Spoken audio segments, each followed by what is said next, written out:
Dan perlu kita ketahui gejala ngebul itu banyak ya. Jika gejalanya dari seal clamp, berarti kita bisa cek dari luar sebelum dibongkar. Berarti kita tarik gaspol, lalu tutup gasnya, ditutup gas, lalu kita tarik lagi sedikit. Nah di situ ngebul, berarti itu seal clamp dan boss clamp yang longgar. Dan jika kita tarik gaspol, ditarik gaspol, dia ngebulnya parah, semakin banyak, itu ring piston sama blok yang aus. Oke, sekali lagi. Jika ring piston dan blok yang aus, kita tarik gaspol, dia makin banyak asapnya.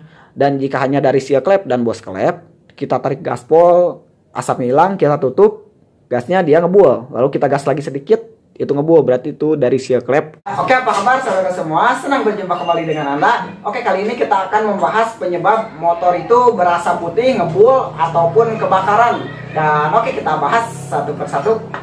Ya, oke, jadi mungkin sudah pada tahu bahwa penyebab motor yang berasap putih ataupun ngebul itu yang pertama yaitu ada oli yang ikut terbakar pada ruang bakar. Olinya itu bocor ya ke ruang bakar, sehingga olinya itu terbakar bersama bahan bakar ataupun bensin, maka dia menjadi asap putih dan knalpotnya pun dia menjadi basah. Dan penyebabnya oli yang ikut terbakar ke ruang bakar yaitu yang pertama dinding silinder di sini ataupun blok baret ya, di sini bloknya baret, dia motornya menjadi ngebul. Ring piston kedua, ring piston jika celahnya dia sudah renggang, sudah melampaui batas, celahnya terlalu renggang, dia ngebul juga. Dan selanjutnya jika kita lihat di sini seal clamp ya, seal clamp di sini jika seal clampnya dia sudah keras ataupun seal clampnya sudah bocor, sudah mengeras, jadi dia bocor seal clampnya di sini, maka dia ngebul juga ya, olinya ikut terbakar. Dan yang selanjutnya mungkin ada yang ganjil ya, jika boss clamp ini boss clamp dia longgar ataupun dudukan clamp ya, kita bisa lihat di sini, fokuskan. Jika dudukan clamp, kita clampnya pasang lalu gerak-gerakan, jika dia longgarnya parah, longgarnya itu bisa nyampe 1 mili, berarti dia akan ngebul ya, karena jika boss clampnya longgar dia akan tergoyang-goyang di sini sealnya dan sama ya menjadi bocor. Dan oke, kita bahas dulu tentang pemeriksaan blok ya, tentang pemeriksaan boring. Jadi jika kita ketahui bahwa di depan sini, di depan piston, berarti dia tempat pembakaran ya. Di depan piston ini tempat pembakaran, di belakang di keringkis yaitu oli.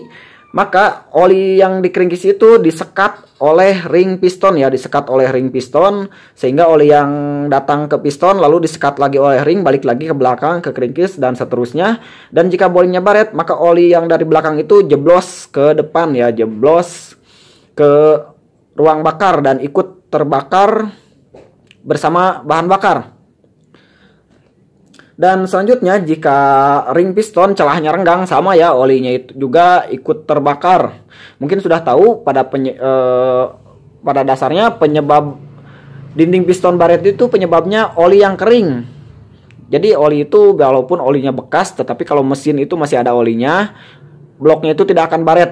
Dan jika olinya kering, maka ada gesekan di situ dan sehingga bloknya menjadi aus. Misalkan contohnya seperti ini. Ya oke, jika olinya kering jadi seperti ini ya, pistonnya menjadi baret. Ada juga penyebab piston baret ini yaitu dia mesinnya overheat ya, overheat, olinya encer, lalu dia pistonnya mengembang dan dia terjadi keausan di blok silinder. Jadi di sini ruang bakar di depan, tempat pembakaran yaitu tempat mengalirnya bensin lalu keluar lagi sudah dibakar.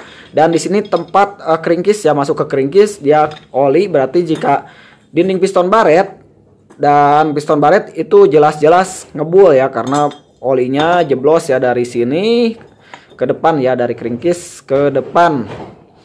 Dan selanjutnya untuk pemeriksaannya juga kita periksa lagi bahwa jika ring pistonnya itu renggang, maka dia ngebul juga. Jadi ada beberapa sebab di sini. Kita lihat.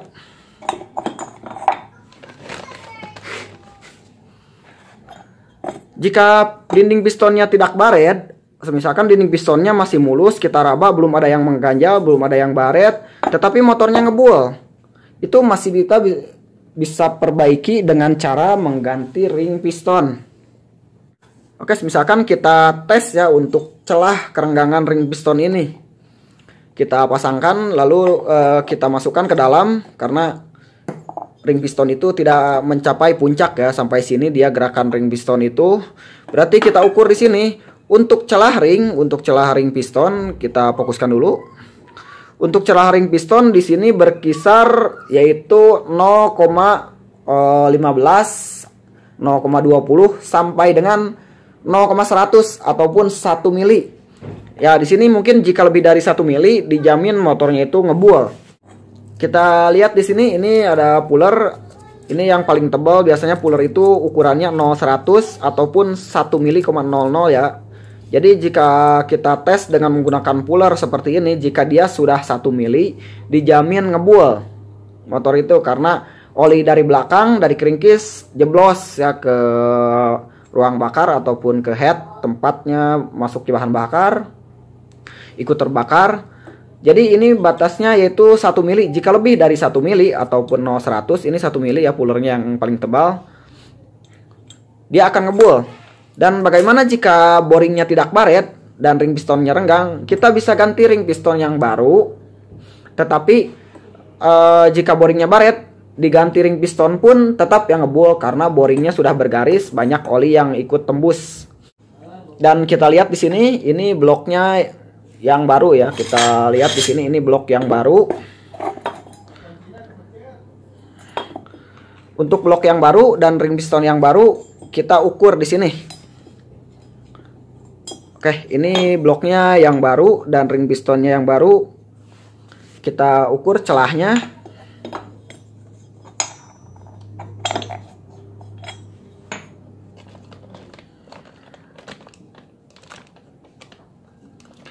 Oke, jadi seperti ini celahnya, dia masih rapat ya. Sekitaran ini pullernya. Mungkin ini sudah gak ada mereknya tapi saya hafal ukurannya. Ini 010, 015. Oke, kita masukkan puller 015. Ya. Jadi ini yang baru itu blok berkisar 015 ya, celah ringnya itu. Jadi ini blok baru, celahnya sekitar 015 ataupun ada yang 020. Jadi tergantung ya, tergantung bloknya. Jadi berkisar 0,15 untuk blok yang baru, ring piston yang baru. Jadi jika lebih dari 1 mili, perlu ingat itu pasti ngebual.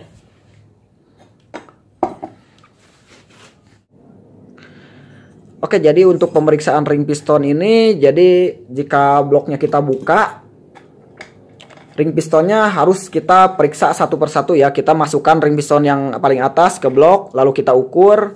Masukkan ring kedua ke blok, lalu kita ukur. Dan selanjutnya semuanya ringnya jangan ada celahnya yang 1 mili. Jika celahnya sudah 1 mili, maka itu dijamin motornya itu ngebul ya, penyebab yang utama. Jadi jika ringnya yang renggang bisa kita ganti dengan ring yang baru. Jika boringnya tidak baret ya, jika baret berarti kita harus di quarter ya, diganti. Misalkan piston standar kita quarter ke offset 50 ataupun kita bisa mengganti blok. Dan selanjutnya penyebab ngebul yaitu ini ya, kita lihat di sini. Ini berarti tempat oli ya, di depan itu di ruang bakar, noken as, sepatu klep atau rocker arm pelatuk. Ini tempat oli di sini dan ini tempat masuknya bahan bakar. Di sini tempat masuk bahan bakar. Lalu di bahan bakar itu terisap menuju ke ruang bakar ya, ke sini ruang bakar. Yaitu tempat pembakaran ya, di sini ruang bakar, di sini oli. Di sini oli di belakang dan di tengah ruang bakar. Jadi pemisah antara bahan bakar dan oli ini yaitu di sini ada seal klep ya. Seal klep itu seal yang terpasang pada bos klep. Jika seal klep ini sudah mengeras, di sini karet sealnya sudah mengeras, berarti kita tinggal congkel lalu kita cabut lalu ganti seal klepnya. Yang jelas jika motor itu dibongkar mendingan diganti ya untuk seal klep ini, karena seal klep ini harganya lumayan murah. Jadi seal klepnya kita ganti. Oke, mungkin ada yang ganjil, seal klep sudah diganti, ring piston sudah bagus dan blok sudah bagus, motornya itu masih ngebul. Kemungkinan Jika bos klepnya itu longgar, maka jika bos klep longgar itu penyebab ngebul juga. Karena jika bos klepnya longgar, kita ilustrasikan seperti ini. Ini bos klep yang baru, sama ya untuk bos klep harganya relatif murah. Jadi kita ilustrasikan seperti ini. Ini bos klep dan ini klep. Jika bosnya longgar, maka di sini ada celah ya antara klep dan bos. Maka oli yang di atas itu sama ya, ikut terisap. Jika bos klepnya longgar, misalkan sampai 1 mili ya longgarnya tuh, dia koclak, berarti kita harus mengganti bos klep. Mungkin ada juga batang klepnya yang aus, kita raba seperti ini, dia ada yang mengganjal kemakan sebagian, dia aus juga, dia juga ikut ngebul. Walaupun kita ganti seal klepnya dengan yang baru, misalkan seperti ini, kita ganti seal klepnya yang baru, maka jika bos klepnya longgar, tetap ya dia itu akan kekoclak-koclak seperti itu. Seal klepnya itu akan kekoclak-koclak. Nantinya dia bocor ya, dari oli itu dari atas, dari head itu terhisap ke ruang bakar, sama ya. Itu penyebab ngebul juga. Bos klep longgar, seal klep keras, penyebab ngebul. Jadi jika bos klepnya kita pas tes seperti ini, dia kita tes dengan tangan, dia longgarnya sudah parah, misalkan sekitar 1 mili. Dia akan ngebul. Jadi untuk bos klep ini kisarannya sama ya, sekitar 0,10, kita raba sedikit lah. Ada celah di sini sampai dengan 1 mili. Jika longgarnya sudah 1 mili, itu kemungkinan ngebul juga. Dan selanjutnya, bos klep bagus, tidak longgar, dan seal klep bagus, tidak bocor. Tetapi motor itu masih ngebul ya. Seal klep bagus, bos klep bagus, piston bagus, ring piston bagus, tetapi motor itu masih ngebul. Ada satu kejadian lagi, ada suatu kejanggalan bahwa penyebab motor ngebul itu berarti sebabnya di sini. Kita cabut dulu di sini seal klepnya.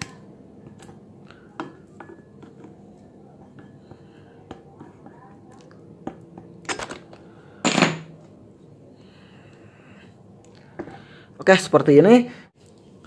Kemungkinan kita harus cek di sini bagian jika bos klepnya itu ada yang retak di sini, misalkan di sini ada yang retak, bos klepnya itu ikut ngebul juga, ataupun di sini ya bos klepnya di sini ada yang retak ke dalam ke sana, itu ngebul juga, ataupun klepnya baret dan bos klepnya baret, itu menjadi penyebab motor ngebul juga. Dan jika kita cek di sini ada yang retak atau bos klepnya kita incar ya di dalamnya ada yang baret, maka itu ngebul. Dan solusinya yaitu kita membeli bos klep baru seperti ini. Ini harganya lumayan murah, sekitaran 15.000 untuk bos klep ini. Berarti kita bisa ganti bos klep yang baru. Misalkan kita headnya Mio, ganti bos klep Mio juga. Ini pengambilan bos klepnya itu bisa dipukul ataupun dipres. Mungkin jika kita tidak bisa memasangnya sendiri, kita bisa bawa ke tukang bubut untuk memasangkan bos klep yang baru. Oke, jadi seperti itu ya untuk pengecekan motor ngebul. Ada beberapa hal perlu yang kita ingat tadi. Kita cek jalur oli masuk itu tidak jauh, yaitu dari ring piston, boring yang baret, dan dari bos klep yang longgar, baret, ataupun yang retak. Jadi itu penyebab ngebul juga. Selain dari itu tidak ada lagi ya. Untuk penyebab motor ngebul itu sama untuk yang klep in, klep yang X, kita harus periksa dari segi bos klepnya. Jika bos klepnya retak, baret, ataupun longgar, itu penyebab ngebul juga sama. Oke, di sini kita lihat, kita periksa juga jika ada yang memporting, lalu di memportingnya dia sampai retak di sini, ataupun bekas memasang bos klepnya dia retak di sini, memasang bos klepnya terlalu dipaksa, dia ada keretakan di sini, atau ada yang retak di sini, mungkin itu penyebab ngebul juga sama. Dan perlu kita ketahui gejala ngebul itu banyak ya. Jika gejalanya dari seal klep, berarti kita bisa cek dari luar sebelum dibongkar. Berarti kita tarik gaspol, lalu tutup gasnya, ditutup gas. Lalu kita tarik lagi sedikit. Nah, di situ ngebul. Berarti itu seal klep dan bos klep yang longgar. Dan jika kita tarik gaspol, ditarik gaspol, dia ngebulnya parah, semakin banyak, itu ring piston sama blok yang aus. Oke, sekali lagi. Jika ring piston dan blok yang aus, kita tarik gaspol, dia makin banyak asapnya. Dan jika hanya dari seal clamp dan bos clamp, kita tarik gaspol, asapnya hilang, kita tutup, gasnya dia ngebul. Lalu kita gas lagi sedikit, itu ngebul. Berarti itu dari seal clamp ataupun komponen clamp di sini. Yang oli merembes ya dari ruangan oli di sini, ruang noken as ke arah sini ya, ke arah ruang bakar. Dan oke, mudah-mudahan bisa dipahami dan mudah-mudahan bermanfaat.